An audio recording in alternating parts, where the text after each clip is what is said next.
Hi friends, welcome back to my channel. ఈరోజు మీకు ఈ సీరియల్లో ఏం జరిగిందో తెలుసుకోవాలి అనుకుంటున్నారా? అయితే వెంటనే మనం సీరియల్లోకి వెళ్ళిపోదాం. ఇక అవని అయితే ఒక దగ్గర కూర్చుని చాలా బాధపడుతుంది. వాళ్ళ అమ్మని తలుచుకుంటూ, అమ్మా ఏమైపోయావమ్మా, ఎక్కడికి వెళ్ళావమ్మా అంటూ ఇక అవని ఏడుస్తూ ఉంటే అక్షయ్ అవని దగ్గరకు వచ్చి, ఎందుకు అవని బాధపడుతున్నావు? మీ అమ్మ కనిపించకపోవడానికి కారణం ఖచ్చితంగా ఆ చక్రధరే. వాడే అత్తయ్యని ఏదో చేసుంటాడు. పద, మనం ఇలా ఏడుస్తూ కూర్చుంటే అత్తయ్య కనిపించదు, వెళ్ళి ఆ చక్రధర్ మీద కంప్లైంట్ ఇద్దామంటూ ఇక అవని అక్షయ్ ఇద్దరు కూడా లోపల నుంచి బయటకైతే వస్తారు. ఇక ఇంతలో ఇక్కడ చూస్తే రాజేంద్రని చూడటానికి చక్రధర్ అలాగే రాజేశ్వరి ఇద్దరు కూడా వస్తారు. ఇక రాజేశ్వరి అయితే, అన్నయ్య నిన్ను ఇట్లాంటి పరిస్థితుల్లో చూస్తానని అస్సలు అనుకోలేదు అంటూ ఇక రాజేశ్వరి బాధపడుతుంది. అలాగే చక్రధర్ అయితే ఇంకా రాజేంద్ర చెయ్యి పట్టుకుని, అయ్యో బావా, మీకే ఇట్లాంటి పరిస్థితి రావడానికి కారణం ఎవరో తెలుసుకుని వాళ్ళని అస్సలు వదిలిపెట్టను అంటూ ఇక చక్రధర్ అయితే మాట్లాడుతూ ఉంటాడు. ఇక ఇంతలో అక్షయ్ లోపల నుంచి బయటికి వచ్చేసరికి ఇంకా చక్రధర్ చెయ్యి పట్టుకుని ఉన్న చక్రధర్ని చూసి కోపంతో రగిలిపోతూ, రేయ్ నీకోసమే వస్తున్నాన్రా, నింత ధైర్యం రా, నేరుగా నా ఇంటికే వస్తావా అంటూ ఇక రాజేంద్రని పట్టుకున్న చక్రధర్ చొక్కా పట్టుకుని, రేయ్ చెప్పరా, చెప్పు, మా అత్తయ్యని కిడ్నాప్ చేసింది నువ్వే అని నాకు తెలుసు. మా అత్తయ్య ఎక్కడ ఉందో నిన్ను వదిలిపెట్టను, చెప్తావా లేదా అంటూ ఇక అక్షయ్ అయితే చక్రధర్ చొక్కా పట్టుకుని నిలదీస్తూ ఉంటే ఒక్కసారిగా అందరూ కూడా షాక్ అయిపోతారు. ఇంకా రాజేశ్వరి అయితే, అక్షయ్ వదులు వదులు, ఏం చేస్తున్నావు? అసలు నీకేమైనా అర్థమవుతుందా? ఆయన మీ అత్తగారిని కిడ్నాప్ చేయడం ఏంటి? అసలు నువ్వేం మాట్లాడుతున్నావో నీకేమన్నా తెలుస్తుందా అంటూ ఇక రాజేశ్వరి అయితే బలవంతంగా అక్షయ్ని వదిలిస్తుంది. ఇంకా అక్షయ్ అయితే, అత్తయ్య వీడి గురించి తెలియక నువ్వు వీడిని గుడ్డిగా నమ్ముతున్నావు. వీడు నువ్వు అనుకున్నంత మంచివాడేమీ కాదు, వీడు చాలా దుర్మార్గుడు, వీడు నిన్ను మోసం చేశాడు అంటూ ఇంకా అక్షయ్ అయితే చక్రధర్ గురించి నిజం బయట పెట్టేలోపే అవని, ఏవండి అంటూ ఇంకా అక్షయ్ని ఆపుతుంది. ఏవండి, ఏంటండి, ఏంటి ఆవేశం అంటూ ఇక అవని అయితే అక్షయ్కి నచ్చ చెప్తూ ఉంటే, అక్షయ్ చూడవని, ఎన్ని రోజులు ఈ మంచిదనంతోనే నువ్వు అందరితో మాటలు పడుతున్నావు. చూడు, నువ్వొక్కసారి ఎదురు తిరిగి చూడు. ఇంతవరకు నీ మీద కుట్రలు చేసిన వాళ్ళందరూ నీ కాళ్ళ దగ్గర పడుంటారు. చూడవని, అత్తయ్య గారు కనిపించకపోవడానికి కారణం వీడే అని నాకే కాదు నీకు కూడా తెలుసు. కానీ నువ్వు ఎందుకు ఇలా మౌనంగా ఉంటున్నావు అని అంటుంటే ఇక పార్వతి ముందుకొచ్చి, అక్షయ్ నీకేమన్నా పిచ్చి పట్టిందా? వాళ్ళమ్మ కనిపించకపోవడానికి అన్నయ్య గారు కారణం అంటావేంటి? అయినా ఈ మధ్య నువ్వు మరి అవని ఏం చెప్తే దానికి ఇలా తల ఊపుతావని అస్సలు అనుకోలేదు అంటే ఇక రాజేశ్వరి అయితే, అయినా వాళ్ళమ్మ కనిపించకపోవడానికి నా భర్త కారణమేంటి? నా భర్త మీద మరో కొత్త నిందని తయారు చేశారని అర్థమవుతుంది. ఇప్పుడు అన్నయ్యకి ఇలా అవడానికి వాళ్ళమ్మ కనిపించకపోవడానికి నా భర్తే కారణమంటున్నావు. రేపు వీళ్ళ నాన్న కూడా నా భర్తే అంటావేమో అని చెప్పి ఇక రాజేశ్వరి మాట్లాడుతూ ఉంటే దానికి అక్షయ్, అవును అవును, అవని వాళ్ళ కన్న తండ్రి ఈ చక్రధరే అని చెప్పడంతో ఒక్కసారిగా అందరూ కూడా షాక్ అయిపోతారు. ఇక పల్లవి అయితే, చూసారా చూసారా అత్తయ్య, చివరికి బావగారు వాళ్ళ నాన్న ఎవరని అందరూ అడుగుతున్నందుకు మా నాన్నని అవని యొక్క నాన్నని చేసేశారు. అసలు అసలు ఏం అన్యాయం చేశాం? ఎందుకు ఎందుకు మా కుటుంబం మీద ఇలా పగ పెంచుకుంటున్నారు? ఎందుకు మా కుటుంబం మీద ఈ రకంగా కక్ష కట్టారు? అసలు నీకేం అన్యాయం చేశాం అని చెప్పి ఇక పల్లవి అయితే చాలా వగలమారి ఏడుపులు ఏడుస్తూ అవనిని అడుగుతూ ఉంటుంది.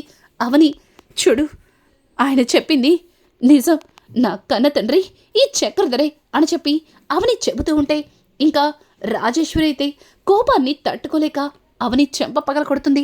ఒక్కసారిగా అవని అలా పిని అని గట్టిగా అరవడంతో, నోర్మోయ్, ఇంకొక్కసారి నన్ను అలా పిలిచావంటే నేనేం చేస్తానో కూడా నాకే తెలీదు. చూడు, నిన్ను మొదటి నుంచి కూడా నా కూతురు స్థానంలోనే చూశాను. ఏ రోజు కూడా నిన్ను తప్పుగా అనుకోలేదు. కానీ నువ్వేం చేసావు? నా భర్తని జైల్లో పెట్టించావు. అలాగే ఇప్పుడు నీ కన్న తండ్రి గురించి అడుగుతుంటే నా భర్తని నీ తండ్రిని చెప్తున్నావు. చూడు అవని, నువ్వేం చేసినా ఒప్పుకుంటానేమో, అంతేగాని ఇలా మీ అమ్మకి నా భర్తని చెప్తే మాత్రం ఊరుకునేది లేదు. అయినా ఒక మనిషి మీద నిందలు వేయచ్చు, కానీ ఇటువంటి నిందలు వేయడం నీకు పద్ధతి కాదు. అయినా మరొకరి భర్తని, నీ తల్లికి భర్తని చెప్పడానికి నీకు సిగ్గనిపించట్లేదా? రేయ్ అక్షయ్, ఇదేనా నువ్వు నన్ను అర్థం చేసుకుంది? రేయ్, నిన్న కాక మొన్నొచ్చినా పెళ్ళాన్ని వెనకేసుకొస్తున్నావు. చిన్నప్పటి నుంచి తల్లిలా చూశాను. నేనేంటో అలాగే నా భర్త ఏంటో నీకు తెలీదా అంటూ ఇక రాజేశ్వరి మాట్లాడుతుంటే, రాజేశ్వరి మాటలకి ఇంకా అక్షయ్ అయితే, చూడత్తా, నువ్వు నీ భర్త చక్రధర్ చెప్పిన మాటలకి గుడ్డిగా నమ్ముండొచ్చు, కానీ వీడొక మోసగాడు. వీడు మా అత్తగారిని పెళ్లి చేసుకొని వదిలేశాడు. తర్వాత డబ్బున్న నీ చుట్టూ తిరిగి నిన్ను పెళ్లి చేసుకున్నాడు అని అంటుంటే ఇక పల్లవి అయితే, చాలు ఇంకా ఈ మాటలు నేను వినలేకపోతున్నాను. అమ్మమ్మ, ఇంత జరుగుతున్నా నువ్వేం మాట్లాడవేంటి అని అంటుంటే ఇక పెద్దావిడైతే అక్షయ్ చెంప పగలకొట్టి, రేయ్, ఇంకొక్క మాట నా అల్లుడు గురించి తప్పుగా మాట్లాడావంటే చంపేస్తాను. ఇంతవరకు నా అల్లుడిని జైల్లో ఉంచి రకరకాల కేసులు పెట్టి బయటికి రాకుండా చేశారు. నా అల్లుడు ఏదో తన తెలివిని ఉపయోగించుకుని బయటికి వచ్చాడు. తనిప్పుడు పూర్తిగా మారిపోయాడు. కానీ నా అల్లుడి మీద ఇలా లేనిపోని అబండాలు వేసి మళ్ళీ నా అల్లుడిని ఇలా అందరి ముందు ఒక దోషిని చేయాలనుకుంటున్నారు. ముఖ్యంగా నీ పెళ్ళం చెప్పిన తప్పుడు మాటలు విని నా అల్లుడిని నీ పెళ్ళానికి నాన్న అని చెప్తున్నావు. ఛీ, పరాయి మగోడిని తండ్రిని చెప్పుకోవడానికి అసలు దానికి సిగ్గులేదు. కనీసం నీకైనా ఉండాలి కదరా అంటూ ఇక పెద్దవాడైతే అక్షయ్ని మాట్లాడుతూ ఉంటే ఇక అక్షయ్, లేదు, మీ అందరికీ ఎలా చెప్పాలో నాకు అర్థం కావట్లేదు. అవని వాళ్ళ కన్న తండ్రి ఈ చక్రధరే మా అత్తయ్య గారి భర్త అని గట్టిగా అరవస్తుంటే ఇంకా పల్లవి, ఓ అవునా, సరే బావగారండి, మీరన్నట్టు మా నాన్నే వీళ్ళమ్మ మీనాక్షికి భర్తే అయ్యుండొచ్చు. దానికి సాక్ష్యం కావాలి కదా. మా నాన్నగారు మీ అమ్మని పెళ్లి చేసుకున్నట్టు ఏదైనా సాక్ష్యం ఉందా? ఆ సాక్ష్యాన్ని చూపించండి. అప్పుడు మీరన్నట్టుగానే మా నాన్నే అవని అక్క నాన్నని నమ్ముతాము అని అడగడంతో ఒక్కసారిగా అక్షయ్ మౌనంగా ఉండిపోతాడు. ఇక అవని అయితే సాక్ష్యం అనగానే ఏం చెప్పలేక అక్షయ్ వైపు చూస్తుంది. అక్క, నిన్నే బావగారి వైపు చూస్తావేంటి? మా నాన్న మీ నాన్న అని చెప్తున్నావు కదా, మరి దానికి సాక్ష్యం కావాలి కదా. మా నాన్నగారు మీ అమ్మని పెళ్లి చేసుకున్నాడు అన్నందుకు ఏదో ఒక సాక్ష్యం అయితే ఉంటుంది కదా, అది చూపించండి అని అడగడంతో ఇక అవని అయితే లోపలికి వెళ్ళి కబోర్డ్లో వాళ్ళమ్మ నాన్న కలుసున్న ఫోటోనైతే చూపిస్తుంది. అది చూసిన పల్లవి పగలబడి నవ్వుతూ, చూడక్క, ఇంతకుముందు ఇటువంటి ఫోటోని ఒక అతను తీసుకొచ్చి అందరి ముందు బయట పెట్టాడు. కానీ అది ఫేక్ ఫోటో అని మా డాడే వచ్చి వాడిని చిదకొట్టి బయటికి పంపించాడు. మరి అతను ఇట్లాంటి ఫోటోల్ని 100 సృష్టించచ్చు. మరి ఈ ఫోటోని నువ్వు కూడా క్రియేట్ చేసావని చెయ్యవని నమ్మకం ఏంటి? ఇక అవనిని, ఇది కాదక్క, ఇది కాదు, ఏదైనా సాక్ష్యం కావాలి అని చెప్పడంతో ఇక అవని ఎట్లాంటి సాక్ష్యం చూపించలేక మౌనంగా ఉండిపోతుంది. ఇంకా పల్లవి అయితే దొరికిందే అవకాశం అన్నట్టుగా, ఛీ, ఇలా నా కన్న తండ్రిని పట్టుకొని నీ తండ్రి అని చెప్పుకోవడానికి నీకు సిగ్గనిపించట్లేదా? అయినా నీకంటే సిగ్గులేదు. మీ అమ్మకన్నా సిగ్గుండాలి కదా మా నాన్నని తన భర్త అని చెప్పటానికి అని చెప్పి పల్లవి అయితే చాలా నీచంగా మాట్లాడుతూ ఉంటుంది. ఒక్కసారిగా ఇక ఎవరో వెనుక నుంచి, ఏయ్, ఎవరిని పట్టుకుని ఏం మాట్లాడుతున్నావు? అవని చెప్పింది నిజం అని చెప్పి ఒక వాయిస్ వినిపిస్తుంది. అది విన్నా పల్లవి అలాగే కుటుంబ సభ్యులందరూ కూడా షాక్ అయిపోయి వెనక్కి తిరిగి చూస్తారు. ఇక కమల్ అయితే మీనాక్షిని తీసుకుని వస్తాడు. మీనాక్షి, నా కూతురు చెప్పింది నిజం, నా మెడలో తాళి కట్టింది ఈ చక్రధరే అని చెప్పి మీనాక్షి అయితే ఇక అందరి ముందు నిజం చెప్తుంది. ఒక్కసారిగా మీనాక్షి మాటలు విన్న కుటుంబ సభ్యులందరూ కూడా షాక్ అయిపోతారు. ఇక రాజేశ్వరి అయితే, ఏంటమ్మా పెద్ద మనిషి, నువ్వేదో పెద్ద ఆవిడవని, నీ విషయంలో నా కూతురు తప్పు చేస్తే నీకు క్షమాపణ చెప్పడానికి వచ్చాం, కానీ నువ్వులా ఒక బజార్ దానిలాగా ప్రవర్తిస్తావని అస్సలు అనుకోలేదు అని అంటుంటే, ఇక ఆ మాటకి మీనాక్షి చాలా కోపంగా రాజేశ్వరి మీద చెయ్యెత్తుతుంది. చూడండి, ఇప్పుడే మిమ్మల్ని కొట్టి మీరన్న మాటకి బదులివ్వగలను, కానీ నాకు సంస్కారం ఉంది. చూడండి, మీరు తప్పుగా మాట్లాడారని మిమ్మల్ని కొట్టి నేను తప్పు చేయలేను. నీ భర్త మీ దృష్టిలో మంచివాడు కావచ్చు, గొప్పవాడు కావచ్చు, కానీ నా దృష్టిలో నన్ను పెళ్లి చేసుకుని 2 పిల్లల తల్లిని చేసి నన్ను మోసం చేసి వదిలేశాడు అని చెప్పడంతో ఇక పల్లవి, చాలు ఆపుతావా? ఇంత వయసు వచ్చింది, పరాయి మగాణ్ణి నా భర్తని చెప్పుకోవడానికి నీకు సిగ్గనిపించట్లేదా అని అంటుంటే, ఇక మీనాక్షి అయితే కోపంగా పల్లవి చెంపక పగలకొట్టి, చూడు, ఇంకొక్కసారి అట్లాంటి మాట మాట్లాడావంటే చంపేస్తాను. చూడు, ఒక పరాయి మగాణ్ణి నా భర్తని నే చెప్పుకోవాల్సిన అవసరం నాకేముంది? నా మెడలో అగ్ని సాక్షిగా మీ నాన్న తాళి కట్టాడు, అందుకే నా భర్త అని చెప్తున్నాను అని చెప్పి ఇక మీనాక్షి మాట్లాడిన మాటలకి ఒక్కసారిగా అందరూ కూడా షాక్ అయిపోతారు. ఇక పెద్దావిడైతే మీనాక్షి దగ్గరకొచ్చి, ఏం మాట్లాడుతున్నావు? చూడు, నీ మీద జాలిపడి నా ఇంట్లో స్థానం ఇచ్చాను, కానీ ఇలా నా ఇంట్లో నా అల్లుడిని నీ భర్తని చెప్పుకోవడానికి నీకు సిగ్గనిపించట్లేదా? అయినా నా అల్లుడు నీ భర్తని చెప్పడానికి నీ కూతురు ఒక పనికి మన ఫోటోని చూపించింది, ఇప్పుడు నువ్వేం చూపిస్తావు అని చెప్పి ఇక పెద్దావిడైతే మీనాక్షిని నిలదీయడంతో, మీనాక్షి, చూడండి, ఈ చక్రధర్ నా భర్త అనడానికి నా దగ్గర సాక్ష్యం ఉంది, చూపిస్తాను అని చెప్పి ఇక మీనాక్షి అయితే గబగబా లోపలికి వెళ్తుంది. ఇక అవని మీనాక్షి వెనక్కి వెళ్ళి, అమ్మా, ఏంటమ్మా చూపిస్తానంటూ లోపలికి వచ్చావు? ఆ చక్రధర్ని భర్త అనడానికి మన దగ్గర ఎట్లాంటి సాక్ష్యం లేదు కదమ్మా అని అంటుంటే, ఉంది అవని, ఉంది. ఎందుకులే, ఎన్ని రోజులు ఈ నిజాన్ని ఎవ్వరి ముందు బయటపెట్టలేదు, కానీ నా వల్ల నువ్వు, అల్లుడు గారు అందరి ముందు తలదించుకోవడం నాకిష్టం లేదు. ఇలా నా వల్ల మీరు తప్పుడు మాటలు పడ్డం నేను తట్టుకోలేను అని చెప్పి ఇక తన బట్టల మూటలోంచి ఒక ఫైల్ని అయితే తీస్తుంది. ఒక్కసారిగా అవని ఆ ఫైల్ చూసి షాక్ అవుతుంది. ఇక ఇక్కడ చూస్తే పల్లవి అయితే, ఏంటి, ఈ సాక్ష్యం తీసుకొస్తానని మీనాక్షి లోపలికి వెళ్ళింది. పైగా ఈ మీనాక్షిని నేను కిడ్నాప్ చేశాను కదా, కమల్ బావా ఈ మీనాక్షిని ఎలా తీసుకొచ్చాడు? అసలు దాని గురించి ఎవరు ఏమీ మాట్లాడట్లేదేంటి? ఇప్పుడు ఈ మీనాక్షి డాడ్ రాసిచ్చిన ఆ వీల్నామాని అందరి ముందు బయట పెడుతుంది. ఇక డాడే వీళ్ళ నాన్నని అందరికీ తెలిసిపోతుంది అంటూ ఇక పల్లవితో పాటు చక్రధర్ భయపడుతూ ఉంటారు.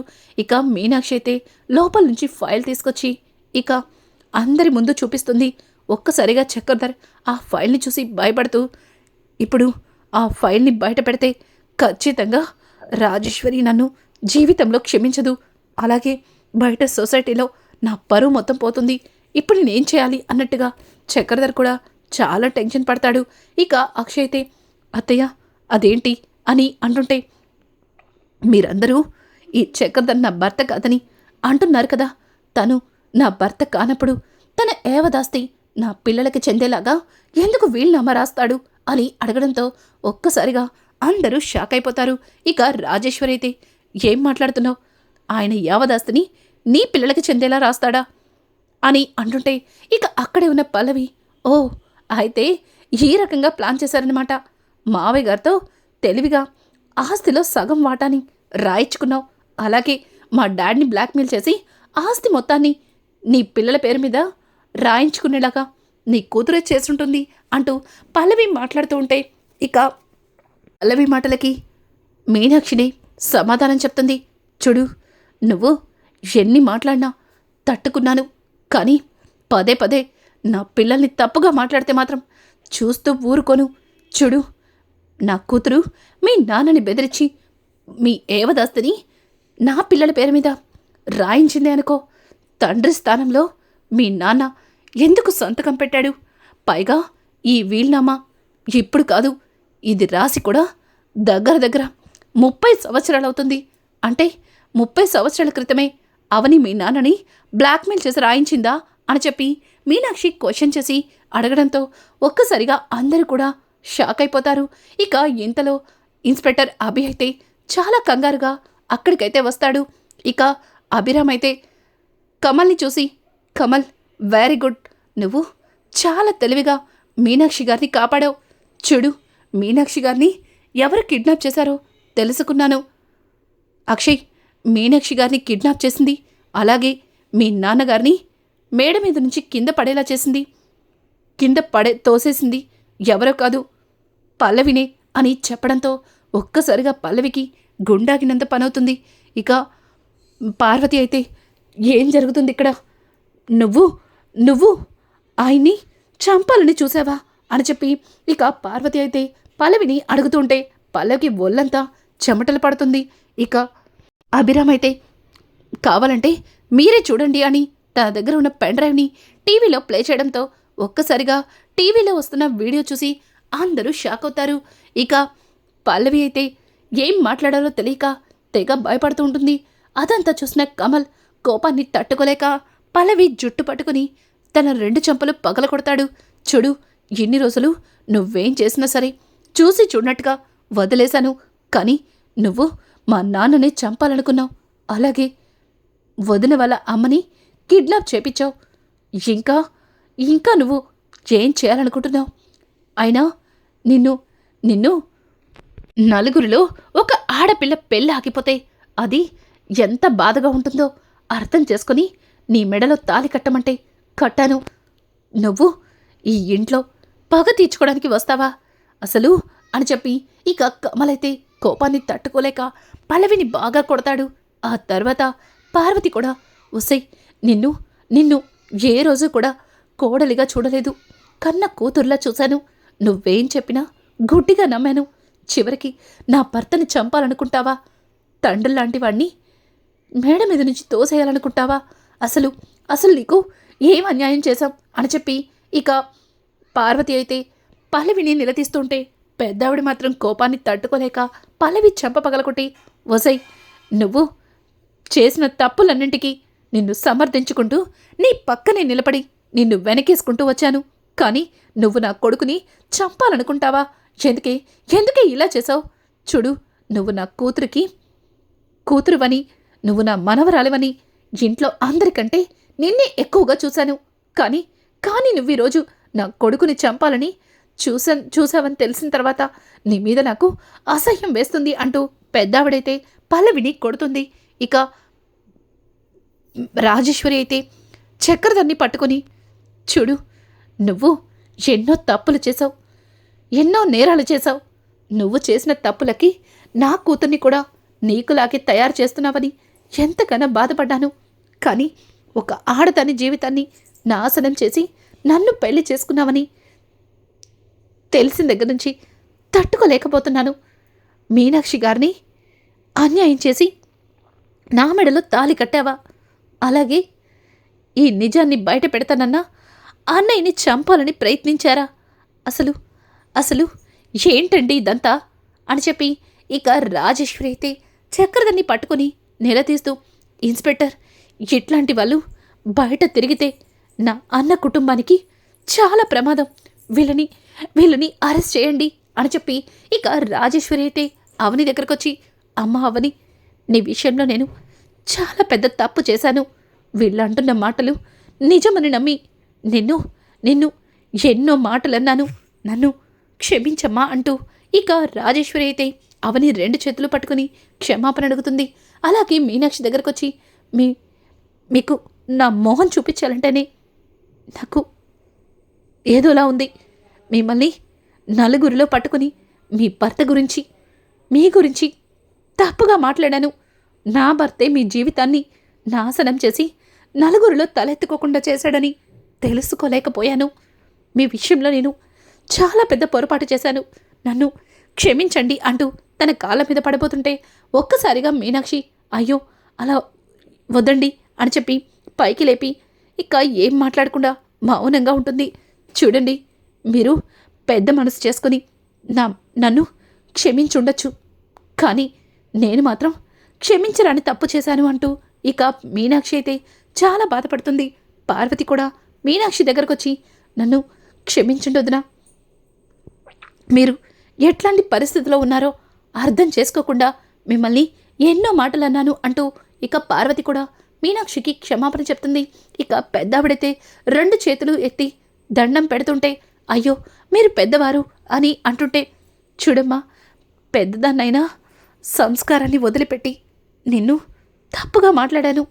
ఇక్కడ ఉన్న వాళ్ళకంటే నేనే తప్పుగా ప్రవర్తించాను అని చెప్పి ఇక పెద్దావిడైతే మీనాక్షికి క్షమాపణ చెప్తుంది. ఇక ఇంతలో రాజేంద్రలో కూడా కదలికలు వస్తాయి. ఒక్కసారిగా రాజేంద్రలో కదలికలు రావడం చూసి అందరూ కూడా సంతోషిస్తారు. ఇక రాజేంద్ర పైకి లేచి పల్లవి చెంప పగలకొడుతుంది. అలాగే చక్రధర్ని, ఇట్లాంటి వాండు అసలు బయట ఉండకూడదు, వీణ్ణి తీసుకెళ్ళండి అంటూ చాలా ఆవేశపడుతుంటాయి. ఇక అక్షయ్, నాన్న మీరిప్పుడే కోలుకున్నారు, ఇలా ఆవేశపడకండి అంటూ ఇక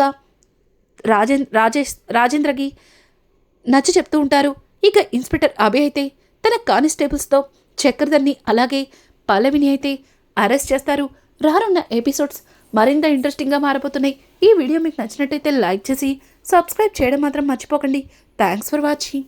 hi friends, welcome back to my channel. ఈరోజు మీకు ఈ సీరియల్లో ఏం జరిగిందో తెలుసుకోవాలి అనుకుంటున్నాను.